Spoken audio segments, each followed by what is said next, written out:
प्रिय विद्यार्थियों, नमस्कार। मैं चंद्रशेखर और आप देख रहे हैं सीके हिंदी वर्ल्ड। इस सीके हिंदी वर्ल्ड में आज हम आपके लिए प्री प्रवास पर एक विशेष कक्षा लेकर आए। प्री प्रवास जो खड़ी बोली हिंदी का पहला महाकाव्य है, आज हम उसका संपूर्ण अध्ययन करेंगे और उससे संबंधित महत्वपूर्ण प्रश्न क्या बन सकते हैं, क्या क्या प्रश्न पिछले प्रश्न पत्रों में पूछे जा चुके हैं और क्या क्या आगे पूछे जाने की संभावनाएं हैं, इस पर बातचीत करेंगे। प्री प्रवास में कितने सर्ग हैं, हर सर्ग की कथा क्या है, प्री प्रवास कब प्रकाशित हुआ था, कब से लिखना शुरू किया गया था और कब पूर्ण हुआ था, इसके लेखक कौन है, लेखक का जन्म कब हुआ था, इन सब बातों को लेकर के हम लोग विचार करेंगे। तो आइए इसको लेकर के हम आगे चलते हैं, इस कक्षा को आगे बढ़ाते हैं। प्री प्रवास जो खड़ी बोली हिंदी का पहला महाकाव्य है, इसका संपूर्ण अध्ययन इस कक्षा में सीके हिंदी वर्ल्ड के अंतर्गत होगा। तो हम चलते हैं, इसको देखते हैं, इसका अध्ययन करते हैं कि प्री प्रवास के लेखक कौन है, इसका प्रकाशन कब हुआ था। ठीक है, तो हम देखते हैं कि प्री प्रवास का प्रकाशन हुआ था 1914 ईस्वी में। प्री प्रवास का प्रकाशन कब हुआ था? 1914 ईस्वी में इसका प्रकाशन हुआ था। 1914 ईस्वी में इसका प्रकाशन हुआ था। अयोध्या सिंह उपाध्याय हरिऔध इसके लेखक हैं। अयोध्या सिंह उपाध्याय हरिऔध इसके लेखक हैं। अयोध्या सिंह उपाध्याय हरिऔध, इनका जन्म कहाँ पर हुआ था? आजमगढ़। आजमगढ़ में इनका जन्म हुआ था। यही प्री प्रवास के लेखक हैं। 1865 ईस्वी में इनका जन्म हुआ था।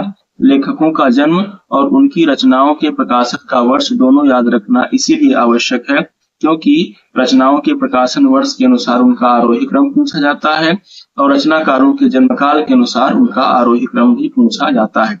इनको साहित्य वाचस्पति, साहित्य रत्न और कवि सम्राट की उपाधि से नवाजा जा चुका है। इनको साहित्य वाचस्पति, साहित्य रत्न और कवि सम्राट भी कहा जाता है। ठीक है, हम देखते हैं कि खड़ी बोली हिंदी में लिखा गया प्रथम महाकाव्य है। प्री प्रवास खड़ी बोली हिंदी में लिखा गया प्रथम महाकाव्य है। जब यह 1914 ईस्वी में प्रकाशित होता है तो उस समय हिंदी साहित्य के इतिहास में द्विवेदी काल चल रहा था। उस समय हिंदी साहित्य के इतिहास में द्विवेदी युग चल रहा था और यह द्विवेदी युग किस रचनाकार के नाम पर है? महावीर प्रसाद द्विवेदी के नाम पर। महावीर प्रसाद द्विवेदी के नाम पर। ठीक है, महावीर प्रसाद द्विवेदी के नाम पर इस काल का नाम द्विवेदी युग रखा गया था और इसी युग में 1914 ईस्वी में अयोध्या सिंह उपाध्याय हरिऔध के द्वारा रचा गया खड़ी बोली हिंदी का पहला महाकाव्य प्री प्रवास प्रकाशित होता है। प्री प्रवास में कितना सर्ग है? इस महाकाव्य में कुल कितने सर्ग हैं? इस महाकाव्य में सर्गों की संख्या कितनी है? 17। हरिऔध जी ने भूमिका में, प्री प्रवास की भूमिका में स्वयं लिखा हुआ है कि इस महाकाव्य का लेखन 15 अक्टूबर 1909 को उन्होंने प्रारंभ किया था। 15 अक्टूबर 1909 को उन्होंने प्रारंभ किया था और 24 फरवरी 1913 को इसका लेखन पूर्ण हुआ था। 1909 से लेकर के 1913, 15 अक्टूबर 1909 से लेकर के 24 फरवरी 1913 तक इसका लेखन काल चला था और उसके बाद 1914 ईस्वी में इसका प्रकाशन हुआ था। सबसे पहले इसका नाम ब्रजांगना विलाप रखा गया था, लेकिन बाद में इसका नाम प्री प्रवास कर दिया गया। प्री प्रवास का सर्वप्रथम नाम ब्रजांगना विलाप था। ये कई बार परीक्षाओं में पूछा जा चुका है कि इसका सबसे पहला नाम क्या था? ब्रजांगना विलाप। ये पूछा जा सकता है सिंपल क्वेश्चन के रूप में। ठीक है, एक सामान्य प्रश्न के रूप में पूछा जा सकता है कि इस प्री प्रवास का सबसे पहला नाम क्या था? ब्रजांगना विलाप। उसका प्रकाशन कब हुआ था? 1914 में। और उसमें कितने सर्ग हैं? 17 सर्ग हैं। 1909 से 1913 तक लगातार लिखा गया था। इसके लेखक कौन है? अयोध्या सिंह उपाध्याय हरिऔध। आगे हम चलते हैं, इसके बारे में जानकारी प्राप्त करते हैं।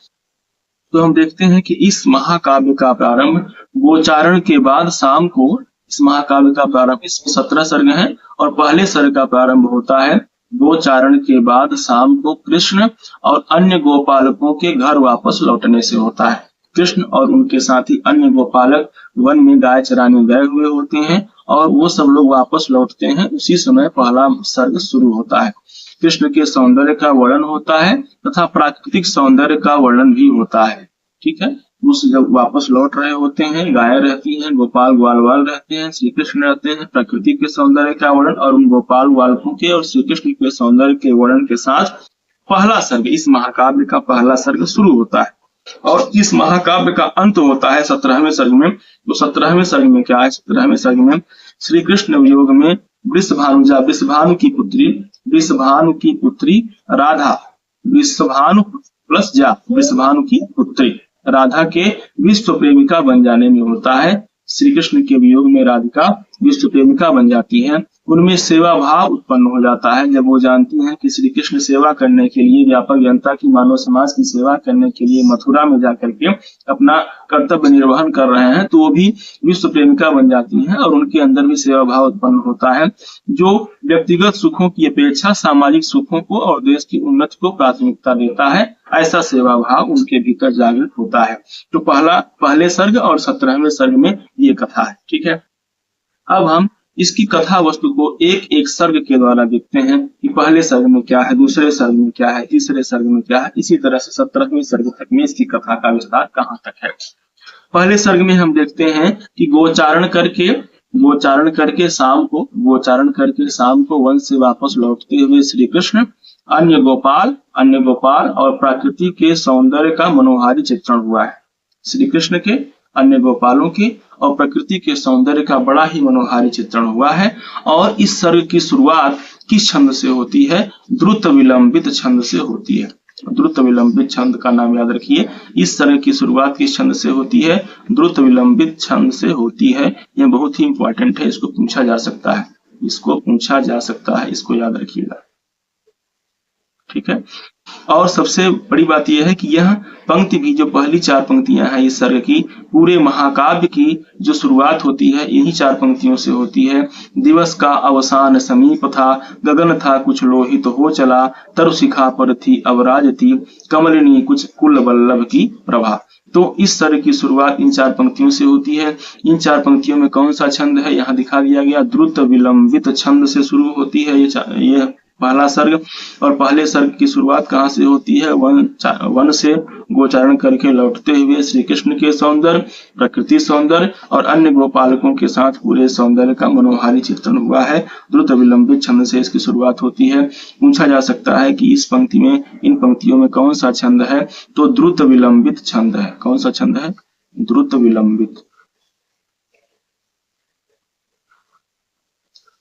विलंबित छंद। यह पंक्ति याद होनी चाहिए क्योंकि पूरे महाकाव्य की पहली पंक्ति है। पहली, दिवस का अवसान समीप था, गगन था कुछ लोहित हो चला, तरुशिखा पर थी अवराज थी, कमलिनी कुल वल्लभ की प्रभा। तो यहाँ से पहले सर्ग की शुरुआत होती है। अब हम देखते हैं अगले सर्ग में क्या है। द्वितीय सर्ग में, इसके बाद दूसरा सर्ग आता है। धनुष यज्ञ देखने के लिए मथुरा के राजा कंस द्वारा कृष्ण और नंद को निमंत्रण आता है। यहाँ आता होगा। धनुष यज्ञ देखने के लिए मथुरा के राजा कंस द्वारा, कंस जो श्री कृष्ण के मामा थे, कंस द्वारा कृष्ण और नंद को निमंत्रण आता है कि धनुष यज्ञ का आयोजन मथुरा में किया गया है, आप लोग सादर आमंत्रित हैं, उसको देख जाइए। जब इस बात को गोकुल के लोग जानते हैं तो वह चिंतित हो जाते हैं। गोकुल को लोग इस बात को जब जानते हैं तो वह चिंतित हो जाते हैं कि श्री कृष्ण को कंस ने मथुरा बुलाया है और वहां न जाने श्री कृष्ण पर कौन से दुख की छाया आने वाली है, क्योंकि भूतकाल में अनेक दुख गोकुल वासियों ने, ब्रजवासियों ने श्री कृष्ण पर आने वाले भूतकाल के सारे दुखों को जाना था। इसीलिए जब कंस उनको मथुरा बुलाता है धनुष यज्ञ देखने के लिए, तो गोकुल के सब लोग चिंतित हो जाते हैं और कृष्ण पर आने वाले दुखों का वर्णन करके, उनके दुखों की कल्पना करके वह कृष्ण वियोग की पीड़ा से दुखी होने लगते हैं। ठीक है, तो ये रहता है द्वितीय सर्ग में। हम देखते हैं कि तीसरे सर्ग की कथा क्या रहती है। तीसरे सर्ग की कथा ये होती है कि जाने से पहले की रात्रि का वर्णन। श्री कृष्ण, बलराम, नंद और अक्रूर, ये चारों लोग एक ही रथ पर सवार होकर के मथुरा जाने के लिए तैयार होते हैं। उसके पहले जाने से पहले की रात्रि का वर्णन किस सर्ग में आता है? तृतीय सर्ग में आता है। श्री कृष्ण के मथुरा जाने से पहले की रात्रि का वर्णन तृतीय सर्ग में आता है। इस सर्ग में यशोदा विलाप करने लगती हैं। जो रात्रि का वर्णन है, रात्रि को यशोदा विलाप करती हैं और ईश्वर से तरह तरह की प्रार्थना करने लगती हैं। साथ ही नंद के दुखों का भी इस सर्ग में वर्णन है, नंद के दुखों का भी वर्णन है और कंस के डरावने रणधीर मल्लों का भी वर्णन है, जिनके डर से सब लोग चिंतित हैं कि वो रणधीर मल्ल इन लोगों के साथ कैसा व्यवहार कर सकते हैं। ठीक है। उधर श्री कृष्ण रात्रि को सोए हुए हैं, श्री कृष्ण सो रहे थे, बाकी सब के सब लोग चिंतित थे कि अगले सुबह श्री कृष्ण, श्री बलराम, अक्रूर जी लेकर के इन दोनों को और नंद को भी लेकर के मथुरा चले जाएंगे। ठीक है। तो इस तृतीय सर्ग की जो अंतिम 4 पंक्तियां हैं वो यह सिद्ध करती हैं कि यह रात्रि बहुत दुख भरी है। ठीक है। यह पंक्ति है, युग बने सकती न व्यतीत हो, अप्रिय था उनका क्षण बीतना, विकट थी जननी धृति के लिए, दुख भरी यह घोर विभावरी। यह जो रात्रि है वह घोर है, बहुत अंधकार है, पूर्ण रात्रि है।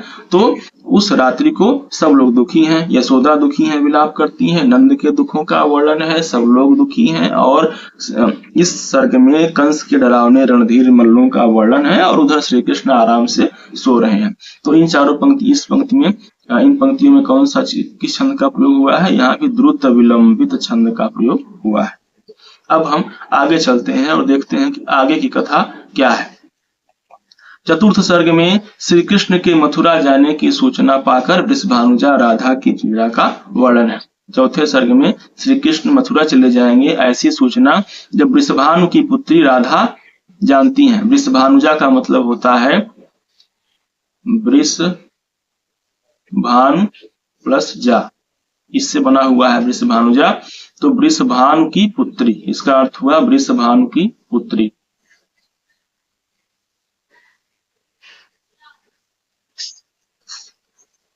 ठीक है। इसलिए से इसका अर्थ एक और निकलता है, वो दूसरा अर्थ है, यहाँ इसका कोई प्रयोजन नहीं है, पर फिर भी उसका अर्थ है वृषभ प्लस अनुजा। वृषभ की यानी बैल की छोटी बहन, मतलब गाय। इसलिए अलंकार में एक उदाहरण ऐसा आता है।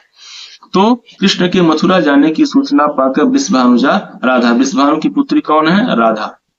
पड़ोस के गांव में ही रहती हैं, पड़ोस के गांव में ही वृषभानु का घर है और उनकी पुत्री राधा है। इनका श्री कृष्ण से मिलना जुलना होता था और उनका श्री कृष्ण के मथुरा जाने की कथा सुन करके, सूचना सुन करके कि श्री कृष्ण मथुरा चले जाएंगे, वृषभानु की पुत्री राधा की पीड़ा का वर्णन किस सर्ग में है? चतुर्थ सर्ग में उनकी पीड़ा का वर्णन है।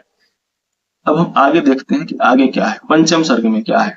तो पंचम सर्ग में शुरू होता है पंचम सर्ग की अक्रूर जी कृष्ण और बलराम को लेकर के चलने के लिए तैयार होते हैं।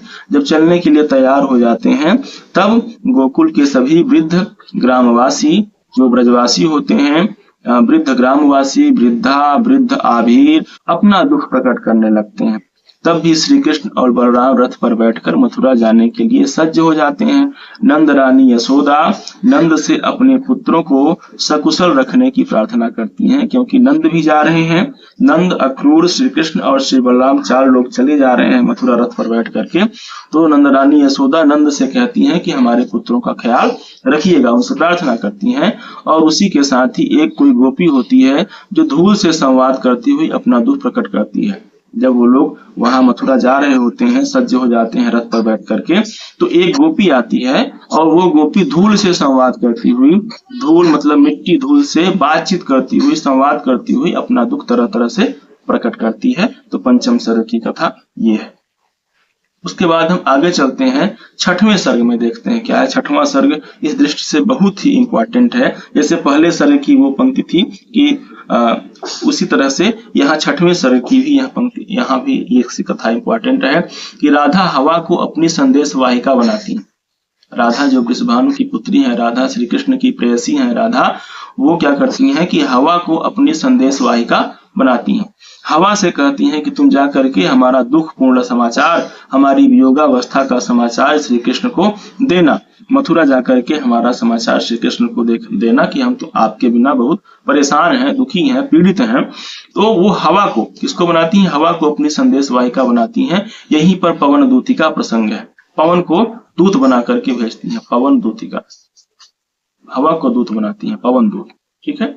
तो हवा को अपनी संदेश वाहिका बनाती हैं और कहती हैं कि श्री कृष्ण तक जाकर के हमारा सारा संदेश पहुंचाना, परंतु हमारे वियोग की कथा कहना, हमारा दुख उन्हें बताना। परंतु यदि जाते जाते रास्ते में कोई दुखी पीड़ित व्यक्ति तुमको मिल जाता है तो तुम सबसे पहले उसे सुख पहुंचाना।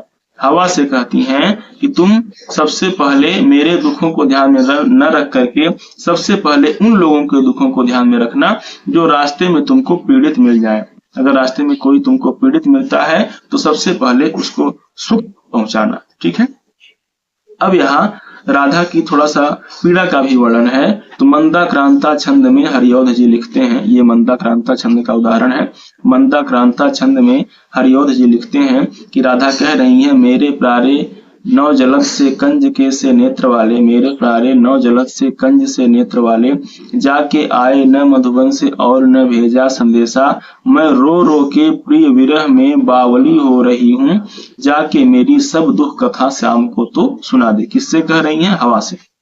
हवा से कह रही हैं, राधा जी जा करके तुम मेरी सारी दुख कथा श्री कृष्ण को सुना दे। ठीक है। पर ये किस छंद में है? मंदाक्रांता छंद में है, इसको याद रखिएगा। यह पंक्तियां, मेरे प्यारे नौ जलद से कंज से नेत्र वाले, जाके आए न मधुबन से और न भेजा संदेशा, मैं रो रो के प्रिय विरह से बावली हो रही हूँ, जाके मेरी सब दुख कथा श्याम को तू सुना दे। यह मंदाक्रांता छंद में है। यह कथन किसका है? राधिका का है। इसलिए और किससे कह रही है? हवा से कह रही है। इसको याद रखिए। अब हम देखते हैं कि आगे और क्या कहती हैं राधा हवा से, और कुछ क्या कहती हैं। वो कहती हैं कि जाते जाते अगर पथ में क्लांत कोई दिखावे, अगर कोई दुखी तुमको रास्ते में दिखता है, अगर कोई भी दुखी व्यक्ति तुमको रास्ते में दिखता है, जाते जाते अगर पथ में क्लांत कोई दिखावे, तो जाके सन्निकट उसकी क्लांतियों को मिटाना। अगर वो थका मदा हो, दुखी हो, चिंतित हो, तो सबसे पहले जा करके तुम अपनी शीतलता से, क्योंकि हवा से कह रही हैं, तो उसकी क्लांतियों को तुम मिटाना। मेरी चिंता मत करना कि मेरा समाचार तुमको श्री कृष्ण तक पहुंचाना है, मेरे दुख के, वियोग की, मेरे अकेलेपन की कथा तुमको श्री कृष्ण से कहनी है। नहीं, मेरे दुख से ऊपर उन लोगों के दुख को ध्यान में रखना जो तुमको रास्ते में पीड़ित मिलेंगे, जो तुमको दुखी मिलेंगे। फिर कहती हैं राधा कि धीरे धीरे, क्या कहती हैं? धीरे धीरे परस करके गात उत्ताप खोना, सदगंधों से श्रमित जन को हर्षित सा बनाना। अपनी सुगंध से, अपनी अच्छी गंध से जो श्रमित जन हैं, जो काम करने वाले जन हैं, जो श्रम करने वाले लोग हैं, उनको हर्षित बनाना, उनको खुश बनाना, क्योंकि वो पीड़ा से व्याकुल होंगे, क्लांत होंगे, दुखी होंगे, मेहनती लोग हैं। तो रास्ते में अगर वो तुमको मिलते हैं तो तुम उनको अपनी शीतल वायु से, सुगंधों से, अच्छी गंध से उनको हर्षित सा बनाना, ताकि वो प्रसन्न हो, उनका दुख कम हो। ठीक है।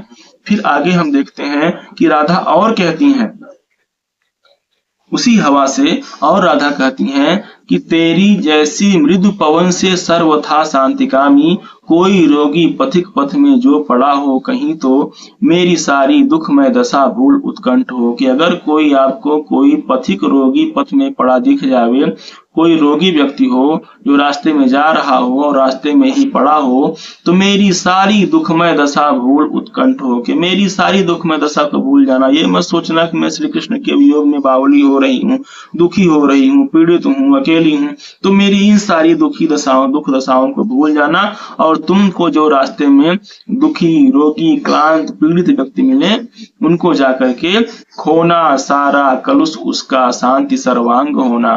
तो उस रोगी के दुख को दूर करने का प्रयत्न करना, ताकि उसका सारा कलुष दूर हो जाए। इसमें भी किस छंद का प्रयोग किया गया है? मंदाक्रांता छंद का प्रयोग किया गया है। छंदों का विषय ध्यान रखेंगे। 7 प्रकार के छंदों का प्रयोग हुआ है प्रिय प्रवास में। कितने प्रकार के छंदों का प्रयोग हुआ है? 7 प्रकार के छंदों का प्रयोग हुआ है। 7 प्रकार के छंदों का प्रयोग प्रिय प्रवास में हरिऔध जी ने किया है।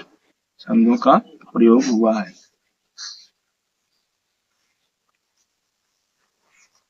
7 प्रकार के छंदों का प्रयोग प्रिय प्रवास में हरिऔध जी ने किया है। इसका विशेष ध्यान रखेंगे। यह मंदाक्रांता छंद है। ठीक है। तो बार बार राधा हवा से, वायु से अपनी दुख दशा को भूल जाने का और दूसरों की सेवा करने का उपदेश देती है कि मेरा संदेश कहने तुम श्री कृष्ण के पास जा रही हो, परंतु रास्ते में अगर कोई दुखी व्यक्ति मिलता है तो उसकी सेवा करना, उसको शांति जरूर पहुंचाना। और फिर कहती हैं, फिर उसी हवा से कह रही हैं कि कोई क्लांता कृषक ललना खेत में जो दिखावे, कोई खेत में काम करने वाली बच्ची दिखे, स्त्री दिखे, कृषक की स्त्री दिखे, किसान की स्त्री दिखे, वो दुखी हो तो धीरे धीरे परस उसकी क्लांतियों को मिटाना। तुम धीरे धीरे उसके पास जा करके थोड़ी थोड़ी उसको हवा देना और उसके दुख को, उसकी पीड़ा को कम करना, उसके दुख को, उसकी पीड़ा को क्या करना, कम करना, उसके दुख को मिटाना। जाता कोई जलद यदि हो व्योम में तो उसेला, छाया द्वारा सुखित करना तप्त भूतांगना को। कैसे करना, छाया द्वारा सुखित करना तप्त भूतांगना को। उस आंगना को मतलब कृषक ललना को, स्त्री को क्या करना कि तुम छाया द्वारा सुखित करना। अगर कोई बादल कहीं रास्ते में जा रहा हो तो तुम हवा हो, तुम वायु हो, उस बादल को उड़ा करके उसके पास ले जाना, जो कृषक ललना है, जो कृषक की स्त्री है, किसान की स्त्री है, बच्ची है, उसके पास ले जाना और उसके पास क्या करना, छाया करना। यहाँ पर हरिओं जी अपनी वैज्ञानिक चेतना का प्रमाण देते हैं, वैज्ञानिक चेतना का प्रमाण देते हैं। वायु जो हवा है, हवा के प्रभाव से ही बादल इधर उधर उड़ जाते हैं और कहीं न कहीं घनीभूत होकर के, संघनित होकर के वर्षा होती है। तो मानसून की जानकारी यहाँ पर देख लीजिए। यहाँ पर जो है हरिओं जी कह रहे हैं, हवा से कह रहे हैं, राधिका के द्वारा हवा से कहलवा रहे हैं कि तुम अगर कहीं जा रही हो, रास्ते में तुमको कृषक की ललना मिले, स्त्री मिले जो खेत में काम करती हो, पीड़ित हो, थक गई हो, तो तुम बादलों को ले आकर के उसके वहां छाया करना और उसे तप्त करना, संतप्त करना, उसे शीतल करना। ठीक है। उसके बाद हम देखते हैं आगे क्या है। अगली कथा आती है सप्तम सर्ग की। 7वें सर्ग में हम देखते हैं कि नंद मथुरा से अकेले ब्रज वापस आ जाते हैं। श्री कृष्ण और बलराम को मथुरा में ही छोड़ देते हैं और नंद अकेले ही मथुरा से वापस आ जाते हैं। नंद अकेले ही मथुरा से वापस आ जाते हैं। तब यशोदा पुत्र वियोग में पुनः विलाप करने लगती हैं। यशोदा पुत्र वियोग में पुनः विलाप करने लगती हैं और वह नंद से पूछती हैं। यह जो पूरा का पूरा कथन है, यह यशोदा का है। किसका है? यशोदा का है। और किससे कह रही हैं वो कह रही हैं नंद से। यशोदा नंद से विलाप करते हुए कहती हैं कि प्रिय पति वह मेरा प्राण प्यारा कहाँ है, दुख जल निधि निमग्ना का सहारा कहाँ है, अब तक जिसको मैं देख के जी सकी हूँ वह हृदय हमारा नेत्र तारा कहाँ है। ठीक है। तो यह बात उन्होंने, यशोदा जी ने नंद से पूछी है और इसमें हरिओं जी ने किस छंद का प्रयोग किया है? मालिनी छंद का प्रयोग किया है। यह इंपॉर्टेंट है क्योंकि यह बहुत फेमस पंक्तियां हैं, प्रिय प्रवास की सबसे प्रसिद्ध पंक्तियां हैं, पूछी जाती हैं बार बार रस के प्रसंग में, वात्सल्य रस के प्रसंग में या फिर छंदों के प्रसंग में। तो यहाँ पर मालिनी छंद है और यशोदा नंद से कह रही हैं, अपने पुत्र के वियोग में कह रही हैं। क्या कह रही हैं कि प्रिय पति वह मेरा प्राण प्यारा कहाँ है, दुख जलद निमग्ना का सहारा कहाँ है, अब तक जिसको मैं देख के जी सकी हूँ वह हृदय हमारा नेत्र तारा कहाँ है। तो विलाप करते हुए यशोदा नंद से पूछ रही हैं। आगे भी वो कुछ और कहती हैं। वो कहती हैं कि पल पल जिसके मैं पंथ को देखती थी, पल पल जिसके मैं पंथ को देखती थी, निस दिन जिसके ही ध्यान में थी बिताती, उस पर जिसके है सोहत, उर पर जिसके है सोहती मंजुमाला, वह नव नलिनी से नेत्र वाला कहाँ है। ठीक है। वह नव नलिनी से नेत्र वाला कहाँ है। तो यह किस छंद का प्रयोग हुआ है? यहाँ पर हरिओं जी ने, अयोध्या सिंह उपाध्याय हरिओं जी ने मालिनी छंद का प्रयोग किया है। यहाँ भी यशोदा नंद से कुछ कह रही हैं। यशोदा किससे ये बातें कह रही हैं? नंद से यह बातें कह रही हैं और कह रही हैं कि पल पल जिसके मैं पंथ को देखती, इसका रास्ता मैं पल पल निहारती थी, कब आएगा, कब खिलाऊं, कब उसको खाना खिलाऊं। निस दिन जिसके ही ध्यान में थी बिताती, मैं जिसका निस दिन ध्यान किया करती थी, उसकी ही चिंता करती थी, उसकी ही परवाह करती थी, उसके गले में एक माला शोभती थी, वह नवनलिनी से नेत्र वाला कहाँ है हमारा बच्चा, उसके बारे में नंद से पूछती है। कौन? यशोदा। जिसमें हरिओं जी ने मालिनी छंद का प्रयोग किया है, याद रखिए। उसके बाद आता है अष्टम सर्ग।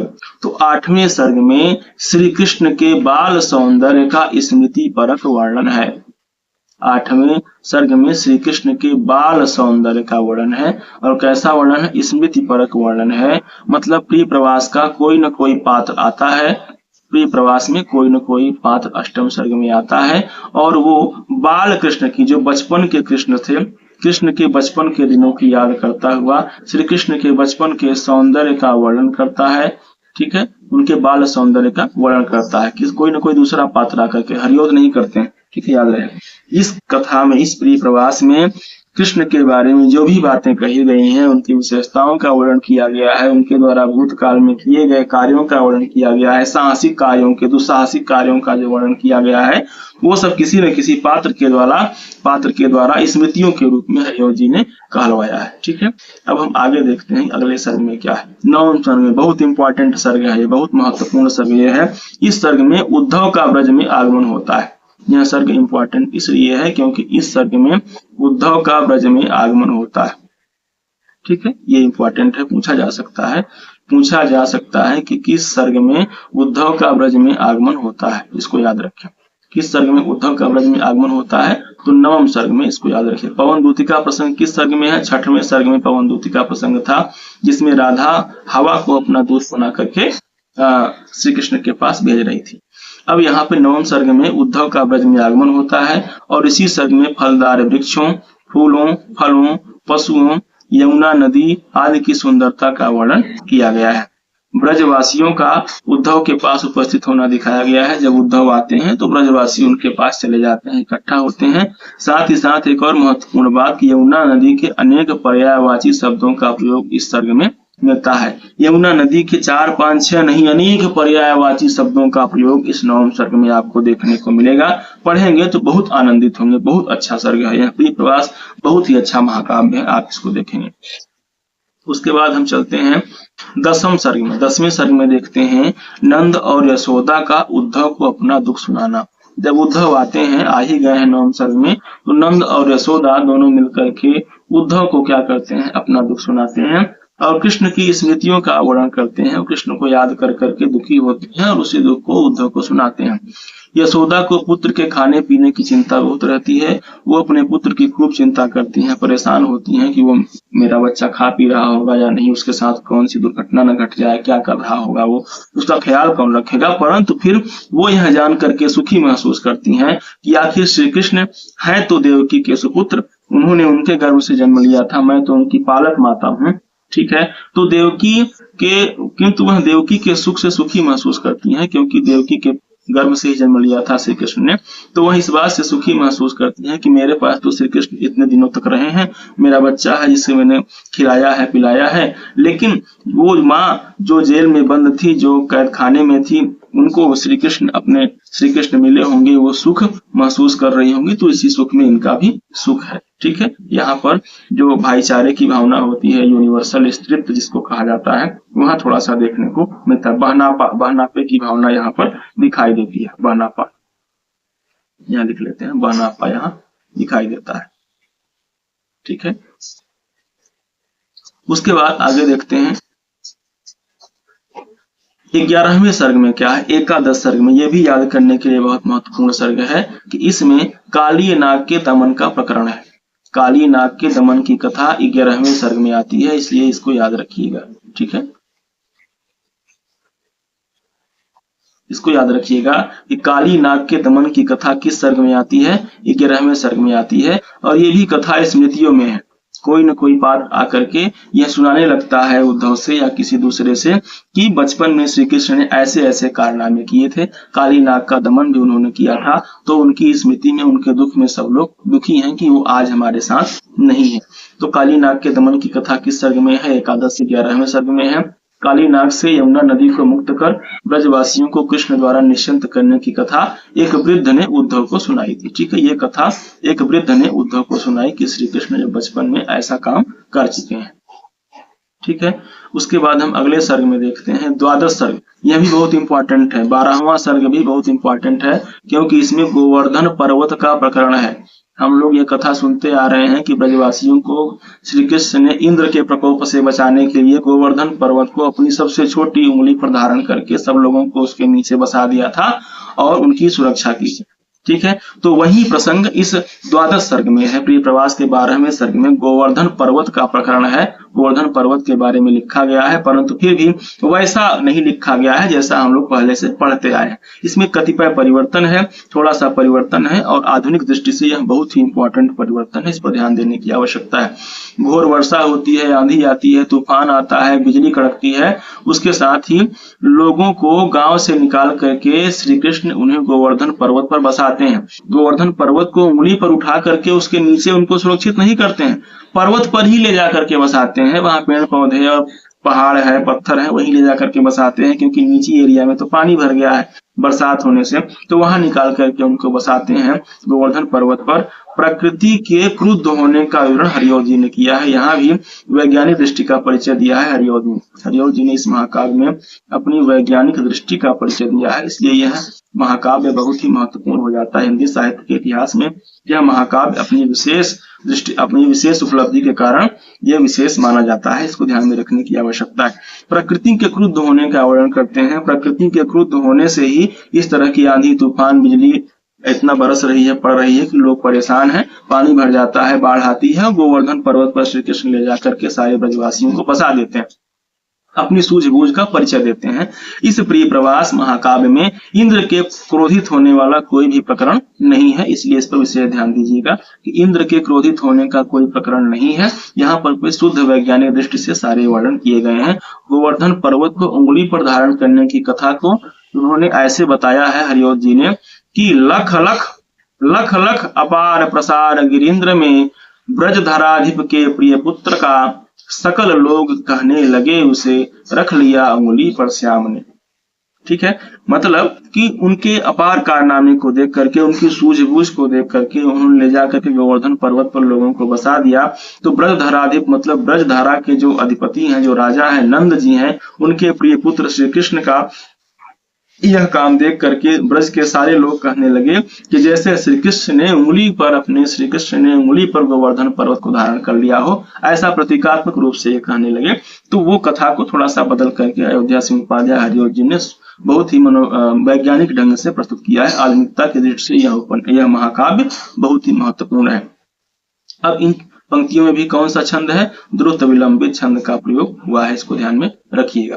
कृष्ण की विशेषताओं का भी वर्णन होता है 12वें सर्ग में। सदाचार का, वो सदाचारी हैं, विनम्र हैं, विनोद प्रिय हैं और सारे व्यक्तियों को प्रसन्न करने वाले सर्वप्रिय व्यक्तित्व के धनी हैं, ऐसा श्री कृष्ण के बारे में कहा गया है। ठीक है, तो आगे हम देखते हैं अगली कथा क्या है। त्रयोदश सर्ग 13वें सर्ग में हम देखते हैं कि 13वें सर्ग की कथा क्या है।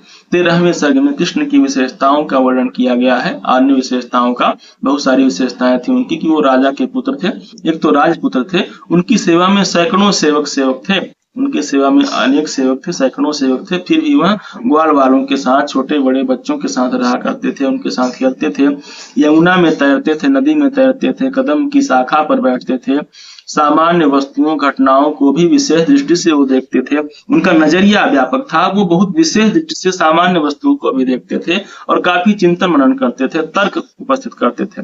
उन्हें जड़ी बूटी का ज्ञान था, क्योंकि वो जंगल में, वन में पशु चराने जाया करते थे और पशुओं के साथ रहते थे और जंगली पेड़ पौधों के साथ हैं, तो उनको जड़ी बूटियों का ज्ञान था। उनकी एक विशेष दृष्टि से के कारण ही उनको जड़ी बूटी का ज्ञान था।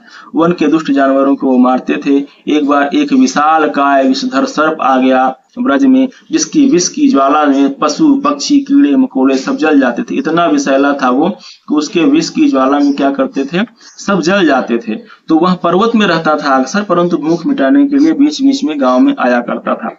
ठीक है, तो कृष्ण ने उसको मार करके गांव वालों की, ब्रजवासियों की रक्षा की थी। एक बार एक विशाल घोड़े का आतंक हुआ तो श्री कृष्ण ने एक विशाल दंड लेकर के भी उसको भी मारा। पशुपाल व्योम का आतंक होता है, एक पशुपालक व्योम होता है, उसने भी आतंक मचा रखा था।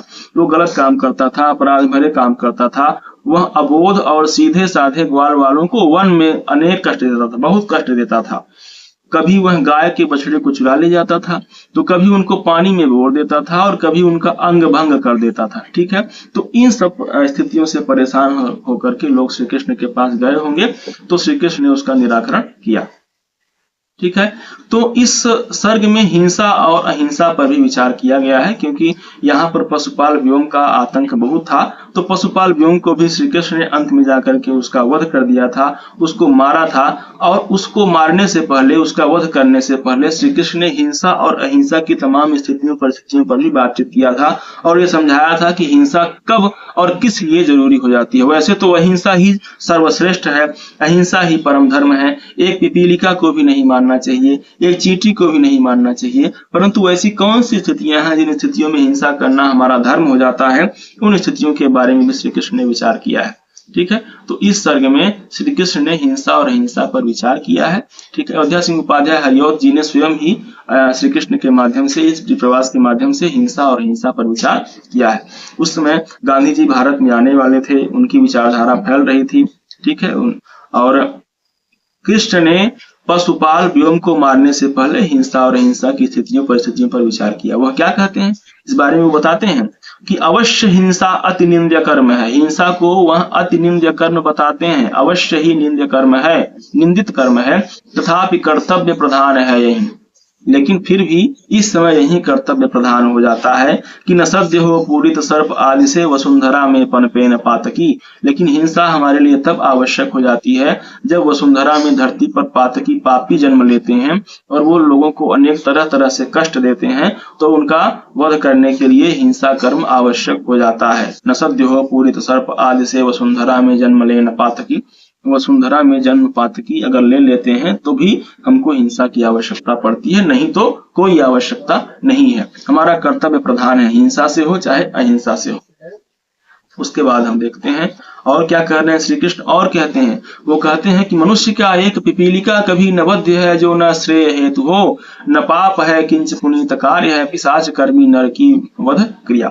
ये वंशस्थ छंद का प्रयोग करते हुए हरिऔध जी इस बात को लिखते हैं, नोट करिएगा इसको, इस छंद का प्रयोग है, वंशस्थ छंद का प्रयोग करते हुए लिखते हैं कि मनुष्य क्या एक पिपीलिका कभी, मनुष्य की बात ही छोड़ दीजिए, एक चींटी को भी कभी नहीं मारना चाहिए। ठीक है, वो वध्य नहीं है, वो अवध्य है, उसको मारना नहीं, किसी को नहीं मारना चाहिए। हिंसा पाप है, निंद्य कर्म है, परंतु न पाप है किंच पुनीत कार्य है, पिशाच कर्मी नर की वध क्रिया। लेकिन अगर कोई पिशाच कर्मी नर हो, एक ऐसा मनुष्य जो पिशाचों का काम करता हो, लोगों को तरह तरह के दुख देता हो, उनको पाप करता हो, उनको मार डालता हो, उनको पीड़ाओं में व्याकुल करता हो, तो उस व्यक्ति की वध कर देना, वध करने की क्रिया भी पाप नहीं है, वरंच क्या है, पुनीत कार्य है। पाप नहीं है बल्कि पुनीत कार्य है। तो इस प्रकार अयोध्या सिंह उपाध्याय हरिऔध जी ने हिंसा और अहिंसा का भी प्रश्न इस प्रिय प्रवास नामक महाकाव्य में उठाया है। वो कब, 1914 ईस्वी में, और इसका लेखन हुआ था 1909 से 1913 तक। इस बात को ध्यान में रखना है। आगे चलते, उसके बाद है आता है चतुर्दश सर्ग, 14वां सर्ग आता है। और 14वें सर्ग में क्या है कि एक गोपी का कृष्ण की याद में रोना। एक गोपी होती है, वो श्री कृष्ण की याद में रोती है, दूसरी गोपी का उसको समझाना होता है, दूसरी गोपी उसे समझाती है। गोपियों का रोना देख करके उद्धव उनके पास जाते हैं, परंतु उद्धव उनसे कुछ कह नहीं पाते हैं। उसके बाद कहते हैं, वो कहते हैं कि उद्धव गोपियों को कृष्ण का ब्रज प्रेम सुनाते हैं। उद्धव सुनाते हैं, कृष्ण के बारे में सारी बातें बताते हैं कि कृष्ण ब्रज को याद करते हैं, परंतु राज्य के कर्तव्य के कारण मथुरा से आ नहीं पाते। उनको मथुरा में इतना राज का काम पड़ा हुआ है कि वो ब्रज में आ नहीं पा रहे हैं, उनको थोड़ा सा भी समय नहीं मिल पा रहा है। ठीक है, कृष्ण ब्रज को याद करते हैं, परंतु राज्य के कर्तव्य के कारण मथुरा से आ नहीं पाते हैं। उद्धव गोपियों को कृष्ण के कर्तव्य बता करके उनको मोह से निकालकर उनको विश्व मानवता और ज्ञान के धरातल पर ले जाना चाहते हैं। क्योंकि गोपियां परेशान रहती हैं, कृष्ण के वियोग में परेशान रहती हैं, तो क्या हुआ कि उद्धव उनको मोह से निकाल करके विश्व मानवता और ज्ञान के धरातल पर ले जाना चाहते हैं। परंतु उद्धव एक बात उद्धव गोपियों से कहते हैं कि वासना मूर्तियों को देख करके मोहित मत हो, परंतु गोपियां खुद को अधमा कहती हैं, मूर्ख कहती हैं। वो कहती हैं कि ये सब बातें हमें समझ में नहीं आती हैं। उन सब की इच्छा थी कि कृष्ण से ब्याह ही जाए। वो सब मन में यह बात बना करके बैठी थी कि श्री कृष्ण से हमारा विवाह होगा। सबकी सब यही सोचती थी। ठीक है, सबकी सब यही सोचती थी, कृष्ण से हमारा विवाह होगा। ऊपर से युवती गोपियों पर कृष्ण के वियोग में कामदेव का आतंक भी बड़ा है। कामदेव सबको आतंकित करते थे, साकेत पढ़ेंगे तो उसमें उर्मिला भी यही कहती हैं कि मुझे फूल मत मारो, कामदेव से कहती हैं। ठीक है, तो आतंक भी है और वह उसका दमन नहीं कर पा रही थी और पीड़ित भी थी। इस महाकाव्य में निर्गुण और सगुण का विवाद नहीं है, बल्कि शुद्ध मानवतावाद के आधार पर इसको दिखाया गया है। ठीक है, क्योंकि हम पहले से ही भ्रमर गीत प्रसंग जब पढ़ते रहे हैं, सूरदास के यहाँ पढ़े हैं, तो वहां हमने देखा कि सगुण और निर्गुण का विवाद होता है। गोपियां सगुण का समर्थन करती हैं और उद्धव निर्गुण ब्रह्म के उपासक होते हैं। वो श्री कृष्ण के निर्गुण स्वरूप को समझाना चाहते हैं, परंतु गोपियां नहीं समझती हैं। परंतु यहाँ प्रिय प्रवास में ऐसा कुछ नहीं है। यह निर्गुण सगुण विवाद नहीं है, कोई भी निर्गुण सगुण का विवाद नहीं है।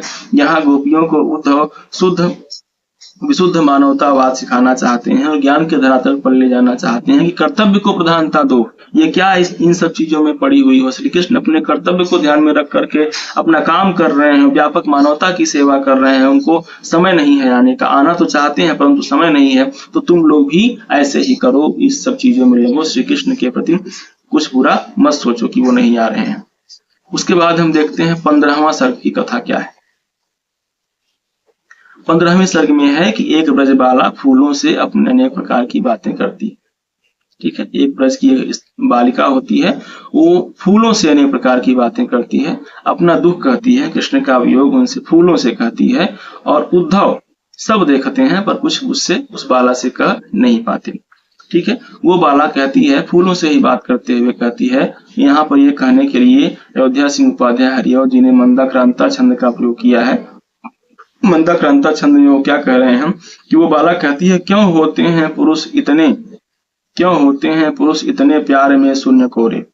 क्यों होते हैं पुरुष इतने प्यार में शून्य कोरे, क्योंकि कृष्ण चले गए हैं मथुरा, तो इनको ये दूसरी तरह से सोच रही है गोपी की वो प्रेम से शून्य हो गए हैं, वो आ नहीं रहे हैं। जबकि सत्य क्या था, वो उद्धव ने बताया कि अनेक प्रकार के सामाजिक राजनीतिक कार्य करने के कारण वो यहाँ पर आ नहीं पा रहे हैं। क्यों होता है नौर उनका सिक्त स्नेहाम्बु द्वारा। क्यों होता है नौर उनका सिक्त स्नेहाम्बु द्वारा, स्नेह के जल से भी उनका हृदय सिक्त क्यों नहीं होता है। क्यों होती है इतनी यातना प्रेमिकाओं की।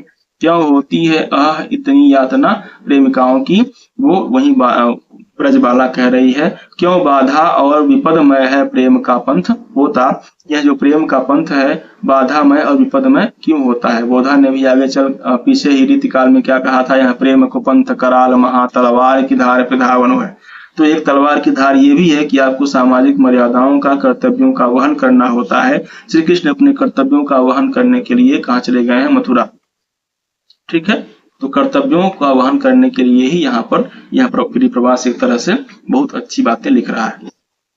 हम आगे देखते हैं, वो बाला और भी कुछ कह रही है। वो बालिका जो ब्रज की बालिका है, फूलों से अपनी व्यथा कह रही है। एक फूल से दूसरे फूल पर रस के वास्ते मंडराने वाले मधुकर यानी भंवरे से भी यह बात कहना चाहती है और कहती है।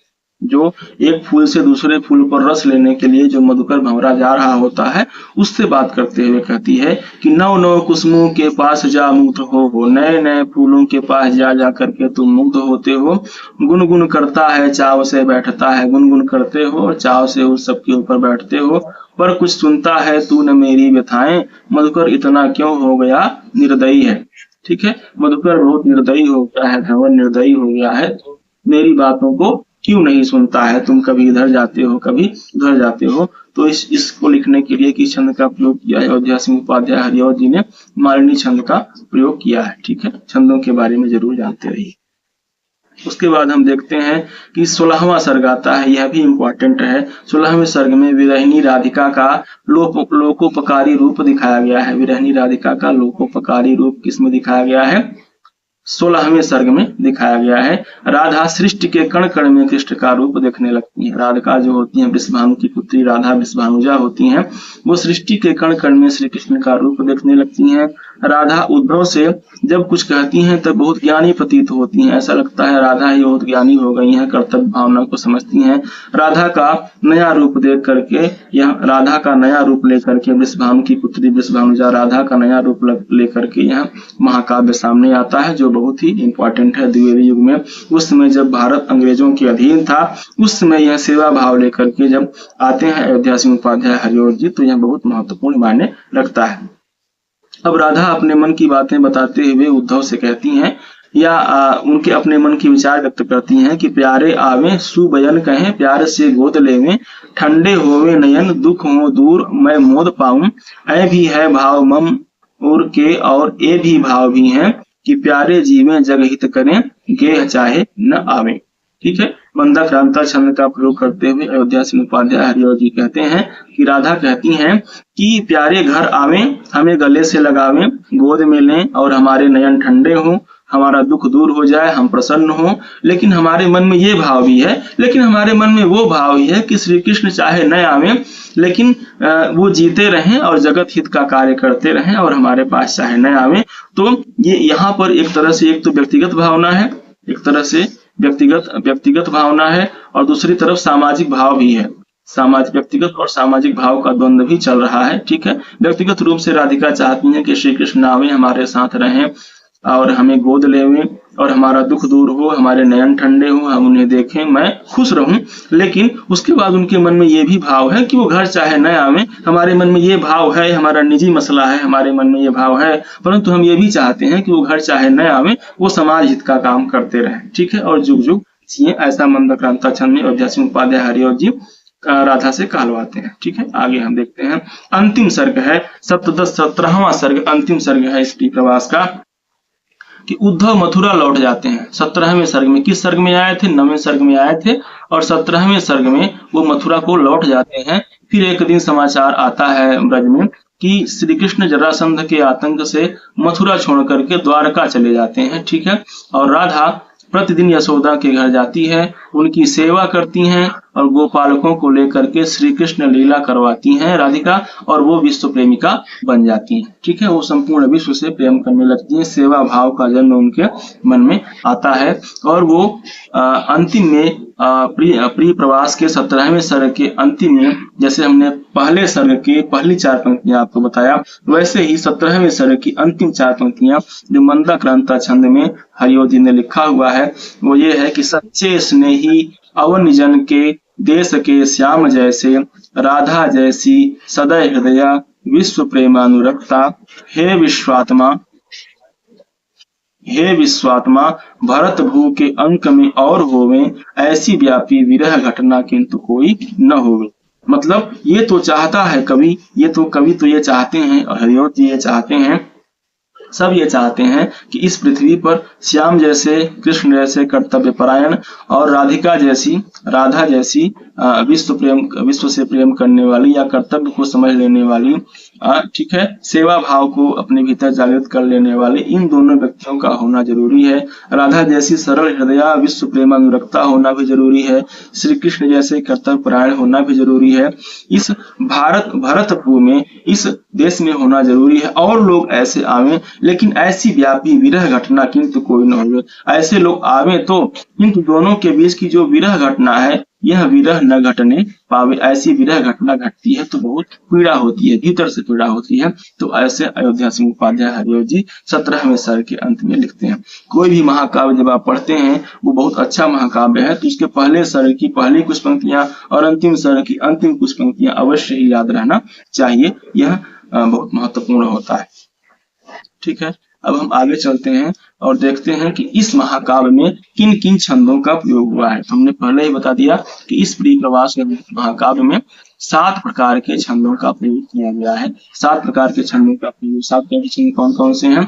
द्रुत विलंबित छंद, शार्दूल विक्रीडित छंद, मालिनी छंद, मंदा क्रांता छंद, वसंत तिलका छंद, वंशस्थ छंद और शिकरणी छंद। इस प्रकार इस प्रवास में 7 प्रकार के छंदों का प्रयोग हुआ है। ठीक है। 7 प्रकार के छंदों का प्रयोग हुआ है।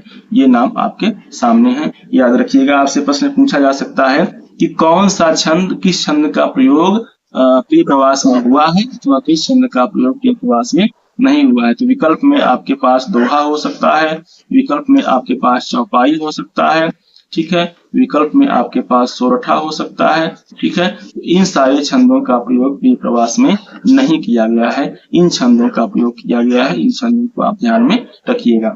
सवैया का प्रयोग भी नहीं किया गया है, ध्यान रखिएगा। सवैया का प्रयोग नहीं किया गया है, कवित्व का प्रयोग नहीं किया गया है। ठीक है। तो इन सारे छंदों का प्रयोग प्रिय प्रवास में नहीं है। किसका प्रयोग है?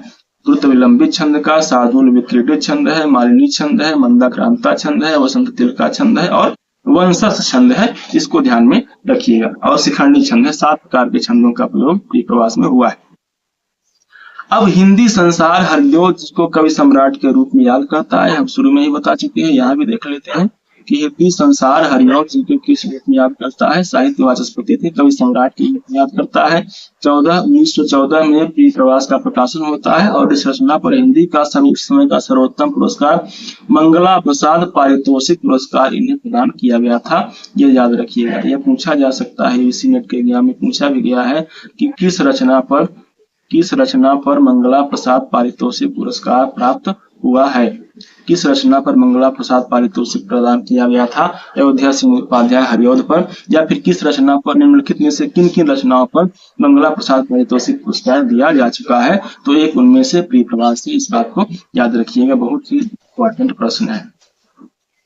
उसके बाद हम देखते हैं कि आचार्य रामचंद्र शुक्ल के हिसाब से प्रियप्रवास के बारे में जो महत्वपूर्ण है कौन है। ठीक है, तो रामचंद्र शुक्ल जी ने लिखा कि श्री कृष्ण ब्रज के रक्षक नेता के रूप में चित्रित किए गए हैं। एक पंक्ति ये है। ठीक है, और जो सबसे इंपॉर्टेंट पंक्ति है रामचंद्र शुक्ल की, वो रामचंद्र शुक्ल जी ये कह रहे हैं कि बड़ी भारी विशेषता इस काव्य की ये है कि यह सारा काव्य संस्कृत के वर्ण वृत्तों में है। सारा का सारा काव्य किसमें है? संस्कृत के वर्ण वृत्तों में है। ये सवाल पूछा जाता है कि रामचंद्र शुक्ल ने अयोध्या सिंह उपाध्याय हरिऔध के प्रियप्रवास के बारे में जो कथन कहा है, उसमें से निम्नलिखित में से कौन से कथन सत्य हैं?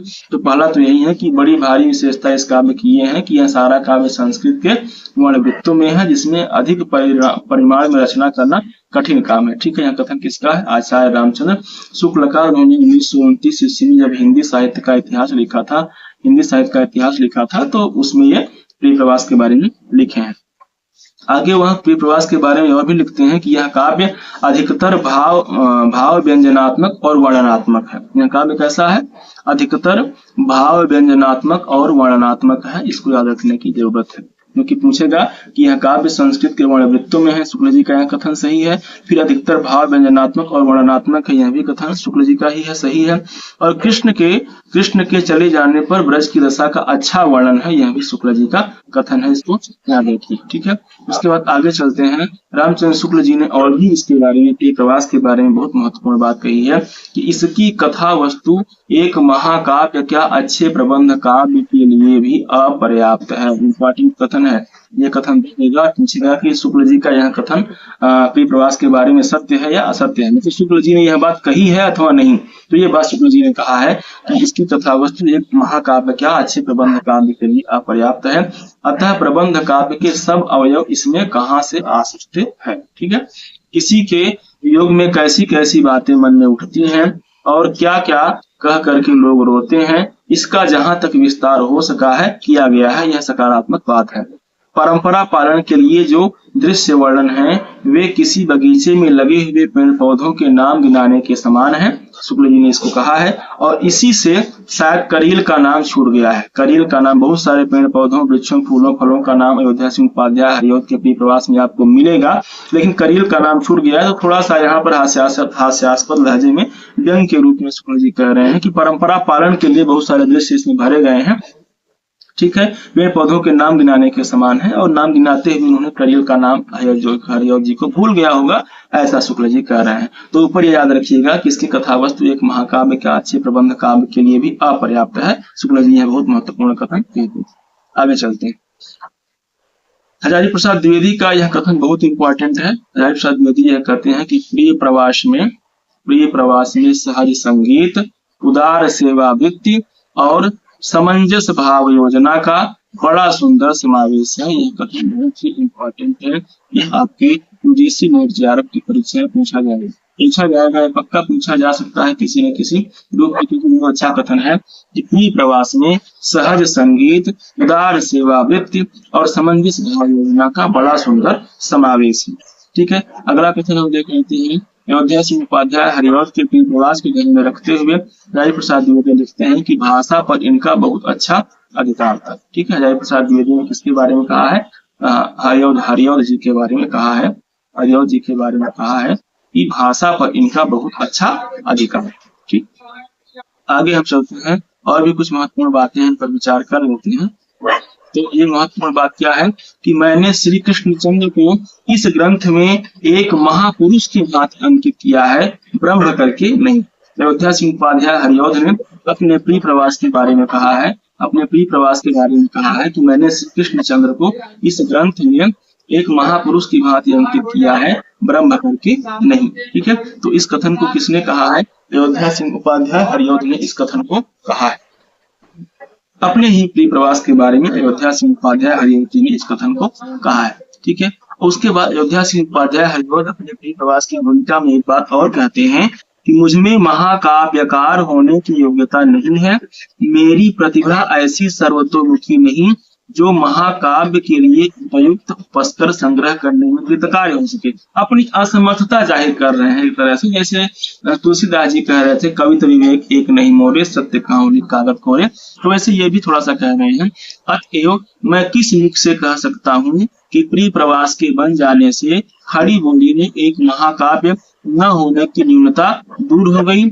हाँ, विनीत भाव से केवल इतना ही निवेदन करूंगा कि महाकाव्य का आभास स्वरूप यह ग्रंथ 17 सर्गों में केवल इस उद्देश्य से लिखा गया है कि इसको देखकर हिंदी साहित्य के लब्ध प्रतिष्ठित कवियों और सुलेखकों का ध्यान इस त्रुटि के निवारण करने की ओर आकर्षित हो। ठीक है, मतलब इस प्रिय प्रवास को मैंने तो लिख दिया, मैं इसका कोई ये नहीं कह रहा हूं कि मैंने बहुत बड़ा महाकाव्य लिखा है, लेकिन मैंने इसको लिखा तो इससे इस बात का तो हमको आभास हो ही जाएगा कि इसमें जो कमियां होंगी वो आगे के आलोचक कवि लोग ध्यान में रख करके कुछ और नया लिखेंगे। कम से कम ये तो उपलब्ध हो गया, अब इसकी कमियों को निकाल करके बताएंगे और कुछ और नया लिखेंगे। इस प्रकार हरिऔध जी भूमिका में, प्रिय प्रवास की भूमिका में ये बात लिखते हैं।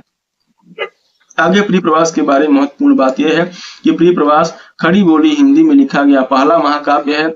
इसमें राधा और कृष्ण को सामान्य नायक नायिका के स्तर से ऊपर उठा करके विश्व सेवा और विश्व प्रेमी के रूप में चित्रित करने में हरिऔध जी ने अपनी मौलिकता का परिचय दिया है। यह बहुत ही मौलिक महाकाव्य है, मौलिकता की दृष्टि से यह बहुत महत्वपूर्ण है। साथ ही साथ वैज्ञानिक जीवन दृष्टि के रूप में भी यह बहुत महत्वपूर्ण है।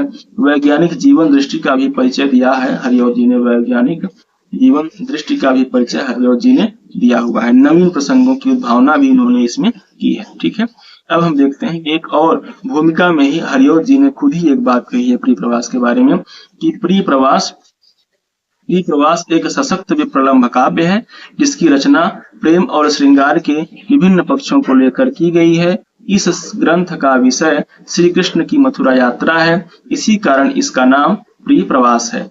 कथा सूत्र से मथुरा यात्रा के अतिरिक्त उनकी और ब्रज लीलाएं भी यथास्थान इसमें लिखी गई है। ठीक है, तो इस प्रकार हम प्रिय प्रवास के बारे में एक कंप्लीट अध्ययन कर चुके हैं। पहले सर्ग से लेकर के अंतिम सर्ग की कथा को जान चुके हैं।